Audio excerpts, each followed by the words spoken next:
Sejarah ditulis oleh pemenang. Barangkali kita tidak asing dengan kutipan kalimat dari Winston Churchill, mantan Perdana Menteri Britania Raya. Buku 1984 adalah cerita yang tepat untuk menggambarkan kalimat tersebut.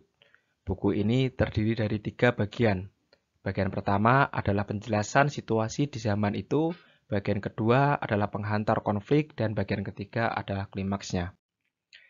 Ketika membaca buku 1984 ini, kita akan diperlihatkan pada realitas sosial yang terjadi pada negara dengan pemerintahan diktator.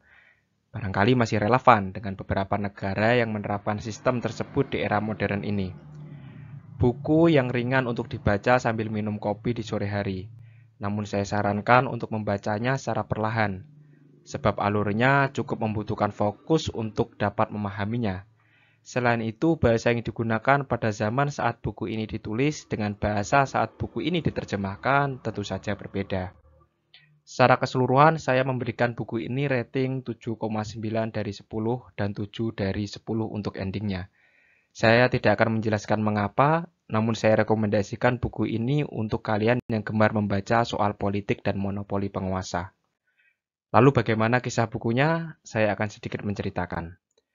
Buku yang berjudul 1984 ini ditulis oleh George Orwell dengan nama asli Eric Arthur Blair, menceritakan tentang tokoh bernama Winston yang hidup pada masa pasca revolusi di negara Oseania. Negara Oseania diperintah oleh satu partai Sosing dengan pemimpin diktator yang disebut sebagai Bung Besar. Di wilayah London, bagian dari Oseania, dalam sistem pemerintahannya terbagi menjadi 4 kementerian, yaitu ada Kementerian Kebenaran yang menangani berita, hiburan, pendidikan, dan seni, ada Kementerian Perdamaian yang mengurusi masalah perang, Kementerian Cinta Kasih yang bertanggung jawab terhadap masalah hukum dan ketertiban, Kementerian Tumpah Ruah yang mengurusi urusan perekonomian. Winston sendiri merupakan anggota partai yang bekerja di Kementerian Kebenaran. Doktrin yang ditanamkan oleh partai kepada anggotanya sangatlah kuat. Doktrin tersebut dijalankan melalui agenda 2 menit benci. Agenda 2 menit benci berisi propaganda partai agar setiap anggota partai membenci tindakan atau orang yang memberontak. Salah satu tokoh pemberontakan tersebut adalah Goldstein, sosok yang mengutuk kediktatoran partai, menuntut perdamaian dengan Eurasia, memperjuangkan kebebasan berbicara, kebebasan pers, kebebasan berserikat, kebebasan berpikir. Goldstein menyerukan bahwa revolusi telah dikhianati. Setidaknya inti dari doktrinasi tersebut adalah untuk menanamkan 3 slogan partai sebagai sebuah kebenaran tentunya. Dan barang siapa yang melanggar 3 slogan tersebut, maka dialah pengkhianat revolusi. Itulah yang ditanamkan oleh partai kepada setiap anggota partai. Dan 3 slogan yang dimaksud adalah perang adalah damai, kebebasan adalah perbudakan, kebodohan adalah kekuatan. 3 slogan partai yang ditanamkan pada seluruh anggota partai sebagai sebuah kebenaran. Kehidupan masyarakat sepenuhnya dikendalikan oleh Bung Besar melalui telescreen, alat yang terdapat di setiap sudut kota dan ruangan. Alat tersebut digunakan untuk mengirim dan menerima suara dengan kepekaan yang sangat tinggi, memata-matai seluruh aktivitas masyarakatnya. Di hadapan telescreen, ekspresi harus selalu nampak bahagia jika tidak ingin diperiksa dan dijatuhi hukuman tentunya.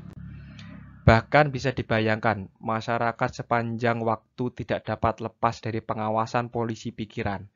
Polisi pikiran dapat membaca pikiran masyarakat kapanpun mereka mau. Tentu saja berpikiran negatif, apalagi memberontak, terhadap pemerintah, partai, ataupun Bung Besar akan menjadi alasan yang cukup untuk membuat mereka diuapkan, atau seorang masyarakat diuapkan. Dalam hal ini artinya dihilangkan keberadaannya, tanpa pernah ada yang tahu kemana.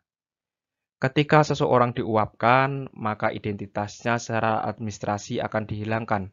Pemerintah akan menghapus seluruh identitas tertulis yang berkaitan dengan orang tersebut, seolah-olah orang tersebut tidak pernah ada di dunia ini. Masyarakat lain pun tidak akan pernah berani membicarakan seseorang yang telah diuapkan, bahkan untuk sekedar menyebut namanya. Kendali penuh atas seluruh produk tulisan juga ada di dalam kendali pemerintah. Bahkan sejarah pun dapat diubah.